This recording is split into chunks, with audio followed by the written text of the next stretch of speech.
All right, so here you go. Now that we're working on later songs in the Schaum book, we have a combination of rhythms, which is fun, but it means that we have to count to play correctly.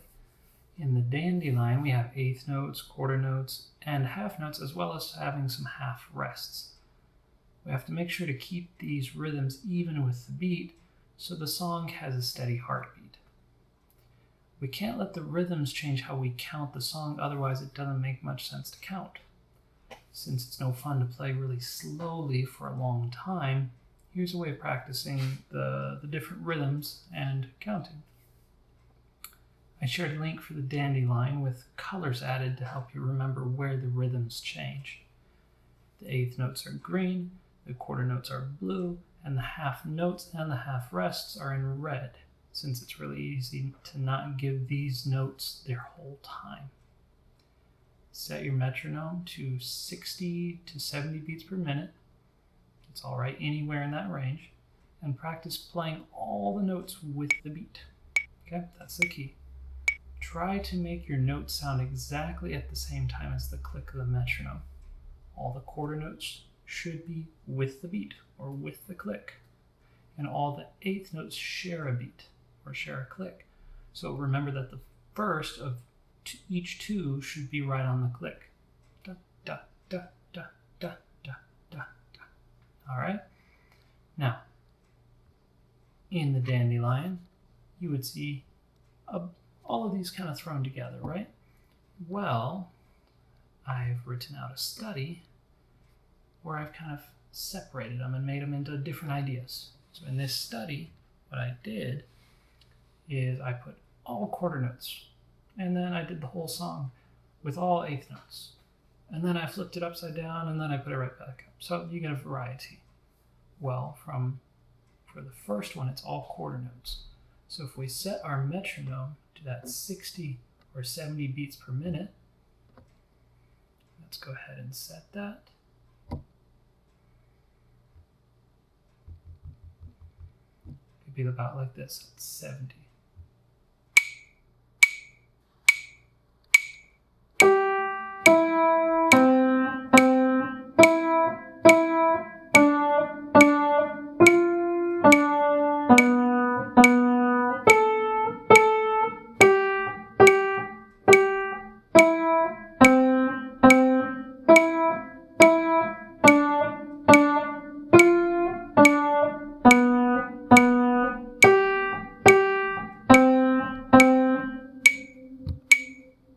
Not exactly as fun as playing the song, right?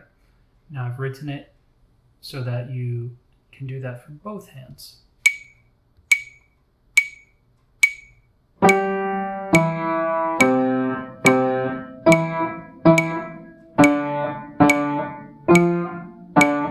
one thing you're probably going to notice right off the bat is if you just play the note short, you're going to want to go faster. Let's try and play it more like this. Try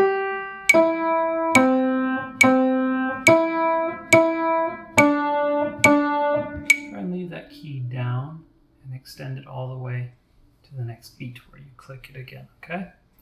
Now we have all in eighth notes. So each of the eighth notes will have, each of the sets will have 2 on the beat and 2 off the beat. Always 1 and 2 and da, da, da, da. Ready? Da, da, da, da, da, da, da, da. I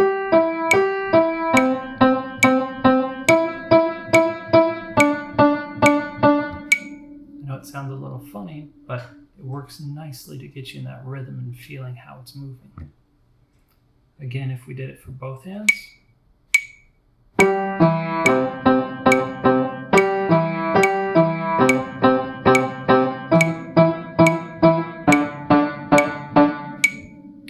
All right, so you get the idea. I don't have to play through the whole thing there.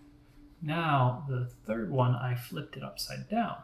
So instead of the right hand playing, I switched that to the left.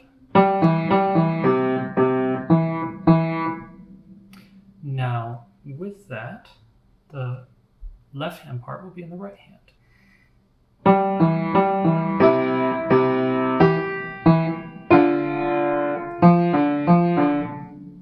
You get the idea. It goes all the way through. And then the final part, we have it back to normal. Just the dandelion like it's written in the book.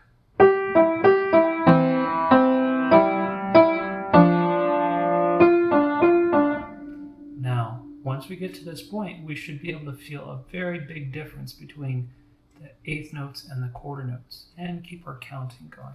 Okay. Now, I didn't include a section about the half notes or the half rests, but I know you can count those. So I want you to try it out, see how it helps you, and then experiment. Play around, get used to playing it with different rhythms, like maybe add a couple notes, but then come back to playing it as it's written, so that you don't just get used to making things up in your own mind and playing it that way, but you actually read the music and read it for what it says. You know, just like if we are reading in reading our words, we want to read what's on the page. We don't want to make up our own story. We want to be able to take it and understand it as it's written. Same thing with our notes. Okay? Hope that helps, and all the best.